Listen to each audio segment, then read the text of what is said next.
UNI Urdu service کی جانب سے پیش ہیں آج کی اہم عالمی خبروں کی سرخیاں۔ ایران اور امریکہ کے مابین کسی بھی وقت جنگ کی صورتحال پیدا ہو سکتی ہے۔ ذرائع کا کہنا ہے کہ امریکہ اسرائیل کے ساتھ مل کر آئندہ 48 گھنٹے کے دوران کسی بھی وقت ایران پر کارروائی کر سکتا ہے۔ اسی بیچ ایران کے آرمی چیف امیر حاتمی نے امریکہ اور اسرائیل کو کسی بھی قسم کے حملے سے خبردار کرتے ہوئے کہا ہے کہ ایران کی مسلح افواج مکمل طور پر ہائی الرٹ پر ہیں۔ رپورٹ کے مطابق امیر حاتمی نے امریکہ اور اسرائیل کو وارننگ دیتے ہوئے کہا کہ دشمن نے کوئی غلطی کی تو صرف اس کی نہیں، پورے خطے کی سلامتی خطرے میں پڑ جائے گی۔ ترکیہ کے وزیر خارجہ کا کہنا ہے کہ ان کا ملک اس بات کا مشاہدہ کر رہا ہے کہ اسرائیل ایران پر فوجی حملے کرنے کے لیے امریکہ کو اکسا رہا ہے، تاہم ترکیہ خطے میں کسی نئی جنگ یا عدم استحکام کے حق میں نہیں ہے۔ رپورٹ کے مطابق ترکیہ کے وزیر خارجہ کا کہنا ہے کہ ایران میں امن اور استحکام ترکیہ کے لیے انتہائی اہمیت کا حامل ہے، کیونکہ خطے میں بڑھتی ہوئی کشیدگی کے اثرات تمام پڑوسی ممالک تک پھیل سکتے ہیں۔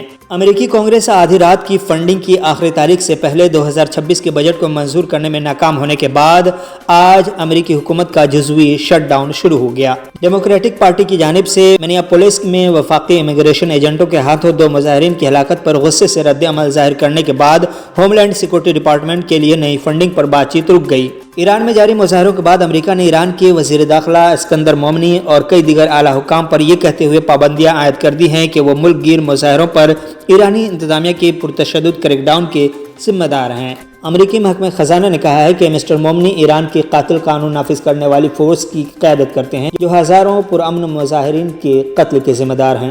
اسرائیل نے رفح کراسنگ 1 فروری سے دوبارہ کھولنے کا اعلان کر دیا ہے۔ یہ اقدام غزہ جنگ بندی کے معاہدے کے تحت کیا گیا۔ رپورٹ کے مطابق اسرائیل نے غزہ پر مسلسل بمباری کے بعد بالآخر فلسطینیوں کا دیرینہ مطالبہ مانتے ہوئے غزہ اور مصر کے درمیان واحد زمینی راستہ رفح گزرگاہ کو 1 فروری سے دوبارہ کھولنے کا اعلان کیا۔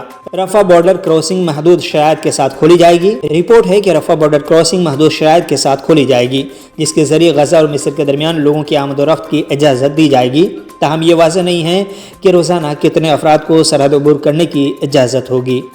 پاسدارانہ انقلاب کے خلاف یورپی اقدام پر ایرانی قومی سلامتی کونسل کے سیکریٹری کا رد عمل سامنے آیا ہے۔ علی لاریجانی نے ایک بیان میں کہا کہ یورپی یونین ایران کے داخلی قانون سے یقیناً آگاہ ہے اور وہ تمام ممالک جنہوں نے پاسدارانہ انقلاب کے خلاف یورپی یونین کی حالیہ قرارداد میں حصہ لیا، ان کی افواج کو دہشت گرد تنظیم میں تصور کیا جاتا ہے۔ علی لاریجانی نے کہا کہ اس اقدام کے نتائج کی ذمہ داری انہی یورپی ممالک پر عائد ہوگی جنہوں نے اس قسم کے فیصلے کیے ہیں۔